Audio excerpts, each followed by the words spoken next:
It's a great privilege to be here once again with you this morning in these very tranquil and peaceful surroundings.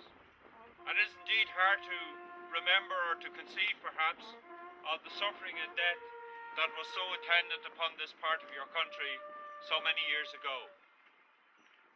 But it is right that we should come and honour those who have fallen.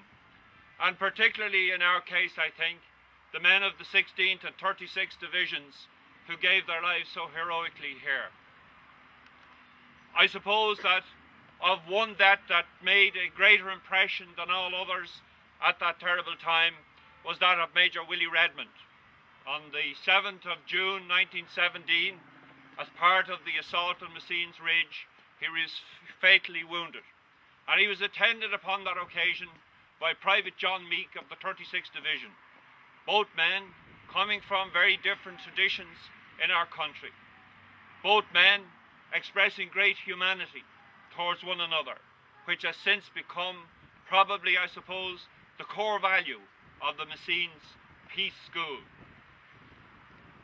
From my own point of view, as representative of the Irish Congress of Trade Unions, I feel it necessary to remember too those men who came out here from the very beginning in 1915, people who had been involved in the Great Lockout in Dublin and who had no other occupation, who joined up in the PALS companies of the Dublin Fusiliers and became active here pending the creation of Kitchener's army.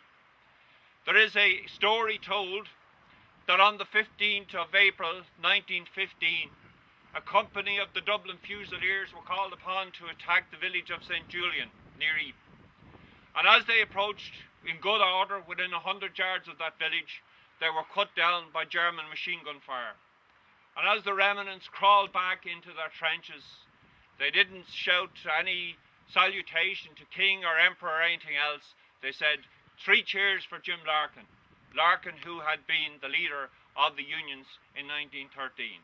But for them, of course, that great crusade of Larkin's had ended here on these blood-stained battlefields. For they were all honourable men. They all came from different traditions with different values. Major Redmond, when he was speaking to the volunteers prior to coming out here in the Imperial Hotel in Cork, he said, "Don't go, come with me." What he meant by that was, I will not ask you to do anything I am not willing to do myself.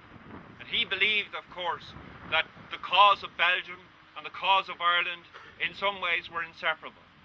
As I say, these people acted for the highest motives and they made incredible sacrifices. And perhaps in a strange way, as we stand this morning on this hillside, in these tranquil surroundings, and reflect upon the Europe we have today, and its unity of purpose in which it is, at least within the borders of Europe, inconceivable that war should happen again, well, we can think that out of their sacrifice came the imperative to bring peace in this 21st century. And in that sense, their sacrifice was not in vain. For those Irishmen of those 2 divisions, looking at their country today and the place it has in Europe and in the world, well, I think they would be quite proud. And it is right, and it is a good thing, and a remarkable thing in many ways, that the distinguished representatives of local government in Belgium and our embassy and so on, so many years later, 90 years later, could be here this morning to continue their memory. My hope is that it will always be so.